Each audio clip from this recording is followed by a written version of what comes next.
Olá, seja muito bem-vindo, muito bem-vinda a mais um episódio do podcast Meu Momento Místico, produzido pela WeMystic Brasil. Eu sou a Vivi Petersen, sou jornalista e astróloga e sou eu quem te faço companhia nestes dias, né? Toda semana tem um episódio novinho em folha aqui. Sou eu quem te faço companhia nessa descoberta semanal, diária, mensal, ou seja, nesse despertar para uma vida melhor, para uma vida mais equilibrada e recheada de autoconhecimento.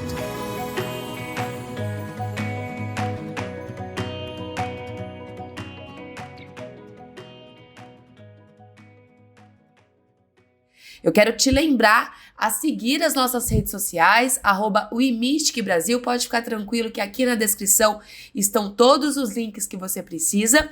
E te lembrar também de compartilhar esse episódio com quem você gosta, com quem está precisando, né, de repente, ouvir um pouquinho mais sobre todos os assuntos que a gente trata aqui semanalmente, lembrando sempre focado aí no processo de autodescoberta.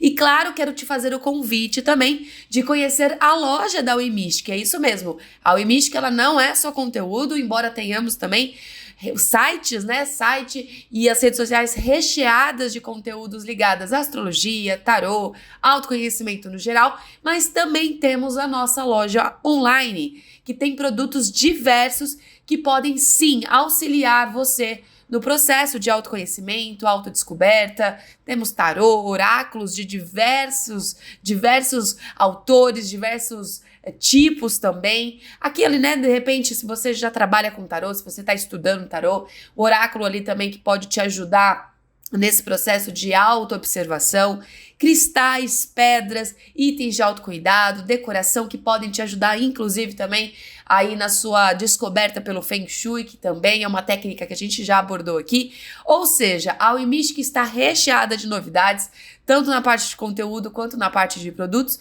e é claro, a gente espera a sua visita. E no episódio de hoje, é engraçado que quando eu recebi esse roteiro, essa pauta, eu falei, caramba, eu acho que isso, né, a gente deveria falar sempre. Que a gente tá aqui já há alguns episódios falando, né, sobre a importância de recomeçar. Falamos, né, no último, sobre se a gente está vivenciando a vida dos outros. E por que não, como é o episódio de hoje, vamos falar sobre novos hábitos. Aprenda a abandonar o que não te faz bem e estabelecer mudanças realmente positivas na sua vida. Mas antes da gente começar a falar, né, porque às vezes a gente sempre fala sobre técnicas, fala sobre como a gente pode executar, né, as coisas de uma maneira mais direta até na nossa vida, eu quero trazer um pouquinho também do contexto a partir da psicologia. Lembrando, é claro, né, eu não sou psicóloga, mas estudando a respeito do assunto, eu gostaria até de trazer, porque faz muito, muito sentido a psicologia em si, né, gente? Eu acho que eu sou uma detentora aí da terapia. Eu acredito muito nas terapias alternativas, mas na terapia, tanto a tradicional quanto a psicanálise, eu acho que elas ajudam muito no nosso processo aí de auto-observação. Em termos psicológicos, a mudança de hábito, ela pode ser encarada através da teoria da autodeterminação, que sustenta a ideia que as pessoas, além de serem guiadas por suas necessidades de autonomia e logo, né, determinarem o processo de comportamento, também buscam maneiras de adquirir competências e relacionamentos positivos nas relações sociais. Ou seja, a teoria da autodeterminação faz uma importante distinção entre duas diferentes questões motivacionais: o porquê versus para quê. Qual o objetivo da sua atividade e por que você quer realizar esse objetivo? Quais são as razões que te levam ao esforço para atingir de fato isso que você quer?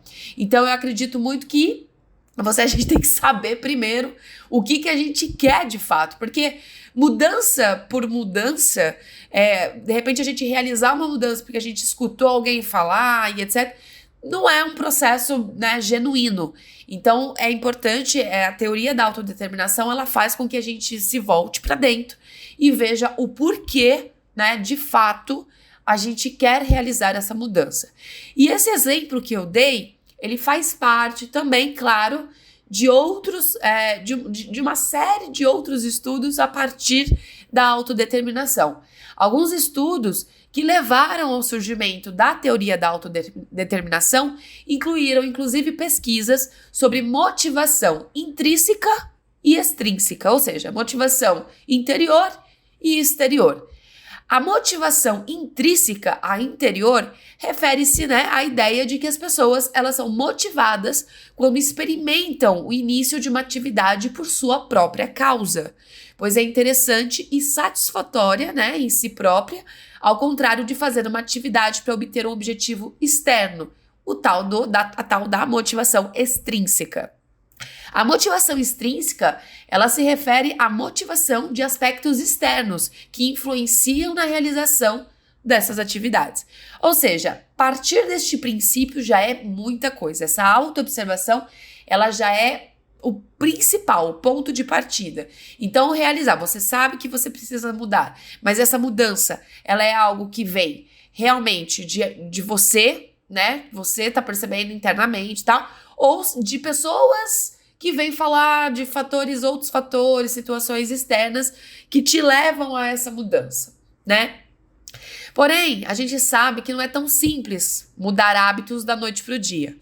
O primeiro passo é identificar qual ganho secundário você tem ao fazer determinada coisa. Depois dessa identificação, é partir para a ação, com algumas estratégias baseadas na constância para obter bons resultados. Definir metas pode ser um caminho, já que o resultado ou o ganho esperado só é atingido se você se condicionar a realizar essas mudanças propostas. O uso de recompensas também pode ser válido e funciona muito bem quando o assunto é manter a motivação em alguma atividade específica e corriqueira.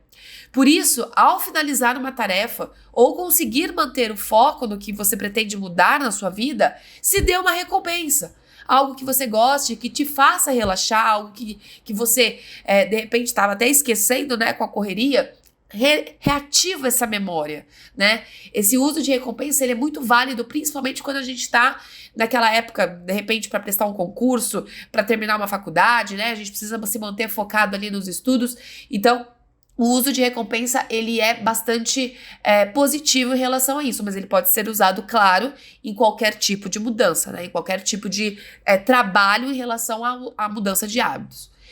E por último, eu trouxe essa técnica, entre aspas, porque é uma técnica muito conhecida no meio holístico, no meio místico, que é a técnica de 21 dias. Muito provavelmente você já deve ter se deparado aí com aquelas orações ou com algum ritual que tem que ser feito, durante 21 dias, mas afinal de contas, Por que 21 dias? Trata-se de uma teoria que diz que precisamos de, no mínimo, 21 dias constantes para mudar um hábito. E a título de curiosidade, essa teoria ela veio a partir de uma observação lá na década de 1950, onde o doutor e cirurgião Maxwell Maltz percebeu um padrão de comportamento muito comum nos seus pacientes. O Dr. Maxwell, ele era um renomado cirurgião plástico e especialista em amputações. E ele notou que os pacientes levavam 21 dias para se acostumar com as reconstruções faciais e com as amputações. Antes desse período, os pacientes amputados eles se comportavam como se tivessem um órgão fantasma. Após o período de 21 dias, eles mudavam o comportamento completamente e aceitavam a nova condição. E aí, posteriormente a isso, alguns estudos feitos pela University College London, uma universidade de Londres, eles atestaram que a eficácia da teoria dos 21 dias está justamente na criação de um prazo. Então, ter um prazo devidamente estipulado contribui positivamente para a saúde mental de quem deseja mudar algum hábito. Mas é importante sempre lembrar, claro, é uma técnica, é uma teoria, mas é sempre importante ressaltar que cada pessoa, possui seu processo e o seu tempo.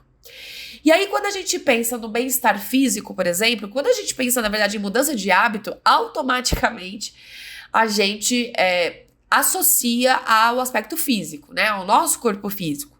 E é claro que a gente vai falar sobre isso também, porque a mudança de hábito, ela só traz ganhos, né? Já que a importância de manter uma rotina equilibrada coloca em evidência a nossa energia e a nossa disposição.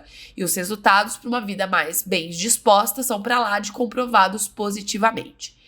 Porém, quando a gente pensa na saúde mental, seguir uma meta de mudança de hábitos na vida cotidiana pode contribuir em totalidade na melhora da ansiedade e do estresse. Terapias alternativas como Reiki, uso de florais, explorar e seguir sua espiritualidade, além do uso de cristais como a apatita azul, ametista, quartzo verde, entre outras, podem também ajudar a promover uma mudança mais assertiva. E traçando um paralelo, nós temos, pesquisando, né, a respeito de todas essas teorias, essas práticas, a gente encontrou um burburinho, na verdade, eu encontrei um burburinho a respeito do tal do jejum da dopamina, que é um processo que está sendo concebido e disseminado, vamos dizer assim, no Vale do Silício, nos Estados Unidos, onde o procedimento se dá em diminuir, né? Diminuir, assim, muito tudo que a gente foca e que estabelece um excesso da nossa dopamina, né? Então, por exemplo, nós temos aí as telas, né, como dos nossos melhores amigos. Então, tela do celular, a tela do computador, isso acaba, claro, né, esse consumo desenfreado pela informação rápida, tudo aquilo que é muito rápido, né, são aqueles pequenos prazeres. Tudo isso acaba que pode desenfrear, né, o nosso processo de dopamina, causando causando estresse, causando ansiedade, enfim, ele acaba desequilibrando a nossa dopamina. E existe esse burburinho no Vale do Silício que estão sendo, né, adotados e disseminados por lá, que para quem não conhece, o Vale do Silício é um polo de desenvolvimento e tecnologia, né, e também um lançador de tendências, e que ele, né, vem lá falando e estudando que ao prometer, né, esse jejum da dopamina, é claro que automaticamente aumenta-se a nossa produtividade, onde a pessoa ficaria mais tranquila, focada e inteligente. É claro, gente, que a gente fala já alguns episódios sobre a importância do equilíbrio, né?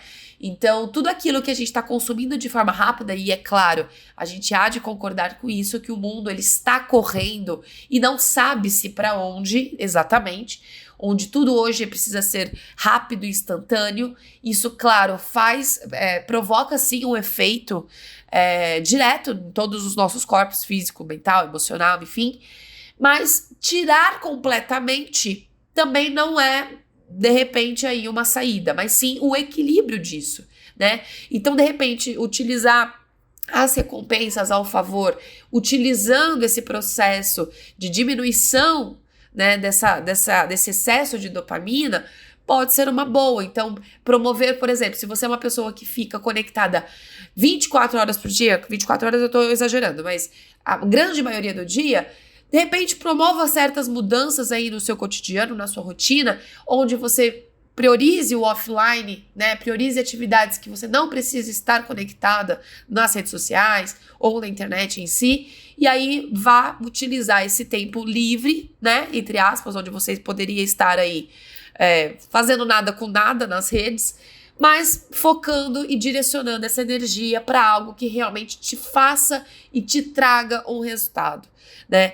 Então, eu quis trazer esse contraponto justamente porque pode ser também um fator de mudança, principalmente para aquelas pessoas que estão aí conectadas o tempo todo, né? O tempo todo, que não vivem sem, que quase são movidas, né, às redes sociais e ao consumo desenfreado aí da internet e de telas no geral. Mas e os relacionamentos, né? A gente tá falando aqui bastante, a gente sempre traz um recorte sobre relacionamentos, é óbvio que quando a gente fala de mudança de hábito, é claro que nos relacionamentos também isso pode ser completamente vivenciado. Não, porque não é segredo para ninguém que quando a gente identifica um padrão de comportamento nocivo, as nossas relações são as primeiras a serem afetadas. Contudo, quando pensamos em uma proposta de mudança de hábitos, os relacionamentos também são parte interessada e é claro que eles também recebem, né, essa mudança toda. E nosso processo de alteração, de mudança, a melhora da comunicação, da empatia e da convivência ela vai ser muito significativa. E é importante lembrar que o nosso inconsciente é atemporal, mas se estimulado e focado com a proposta de mudança, nosso sistema ele vai reagindo positivamente e, consequentemente, tudo ao redor também melhora. E nessa mesma linha, vale também para os nossos círculos sociais, que podem sim sofrer alterações quando estamos em processo de mudança. É completamente normal perder amigos e colegas que compartilhavam ideias e energias, né, de antes da gente mudar. Então, é aquele velho típico exemplo de se a gente é uma pessoa que vivia em bar, que vivia em balada, vivia em festa e de repente a gente identificou que isso pode, em algum nível, estar sendo muito nocivo, né, desse excesso, de repente, e aí a gente opta por mudar ou não tirar completamente, mas diminuir, né? De repente, escolher outras atividades. É claro que aqueles nossos companheiros de balada, ele, né, não acompanha, porque cada um tem seu processo, cada um tem seu momento de despertar.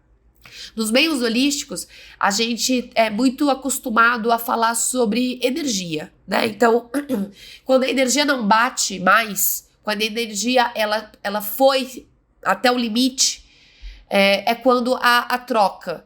Então, quando você pula, vamos dizer assim, quando você sobe um degrauzinho, né, de evolução, é muito comum que aquelas pessoas que te acompanhavam na evolução anterior, no processo anterior, elas não seguem mais. Isso vale tanto para relacionamento amoroso, quanto para relacionamento social, de amizades, até família mesmo, né?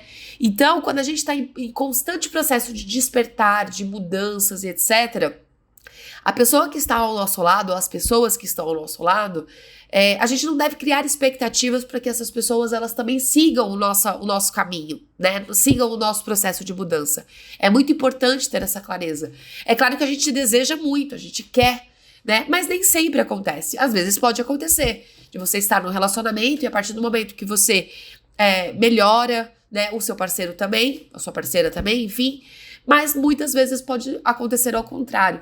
E é comum que hajam essas perdas, né? Durante o nosso processo de mudança. Mas lembrando que a mudança, a evolução, ela é um direito nosso, né? De todo ser humano. E é um processo que acaba sendo natural em determinadas fases da nossa vida.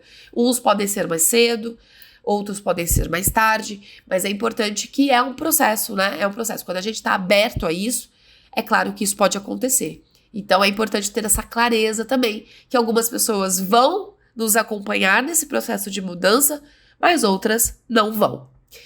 E para entender de uma vez por todas como os hábitos funcionam, eles são formados para que o nosso cérebro encontre maneiras de se esforçar menos e automatizar as nossas rotinas, economizando esforço por meio de um looping de 3 estágios, né, que eles chamam de deixa, rotina e recompensa. Então, nada mais é do que uma tríade e aí eu quero explicar rapidamente o que cada uma funciona. Então, a deixa nada mais é do que um gatilho, algo que acontece e o cérebro entende que agora é preciso entrar no modo automático. A deixa funciona funciona ligando a chave do hábito. Então, é o famoso gatilho, né? A rotina é uma ação que é automaticamente acionada pelo gatilho. Ela é sempre realizada quando você se depara, né, com a deixa. A rotina é o que conhecemos por hábito. E a recompensa é o prêmio ou a sensação, a satisfação, né, por ter realizado essa tarefa.